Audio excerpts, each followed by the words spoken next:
nous sommes dans une église très légaliste ou une famille, que devrions-nous faire si nous sommes dans une église très légaliste?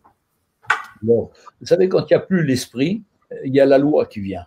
Et là, les gens tranchent, coupent, les pasteurs tranchent, coupent, et ça revient même comment on doit s'habiller, comment les femmes doivent ne pas mettre de pantalon, doivent ne pas mettre de bijoux, alors que la parole de Dieu nous encourage bien qu'on doit avoir une vie correcte, simple, qui soit à la gloire du Seigneur. Et quand il y a trop de lois comme ça, je ne peux pas faire ça, je ne dois pas faire ça, mais c'est la mort. La parole de Dieu nous dit que justement la loi, c'est la loi apporte la mort, tandis que l'esprit apporte la vie.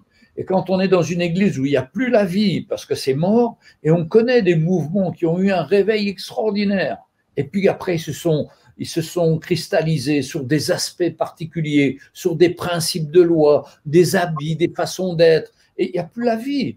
Mais ça continue comme ça, comme si le Saint-Esprit n'existait pas. Ils ont remplacé le Saint-Esprit par la loi, et c'est vraiment triste. Et moi, j'encourage vraiment les personnes à quitter, à chercher là où il y a la vie, parce que c'est fondamental de recevoir la vie de l'Esprit, d'être encouragé dans notre vie, d'être confronté par le Seigneur pour pouvoir grandir avec lui. Mais des principes, ça n'amènera jamais rien et ça ne changera pas vos vies. Au contraire, ça vous allez faire de vous des hommes hypocrites et qui vivez des choses cachées et qui ne sont pas la gloire du Seigneur.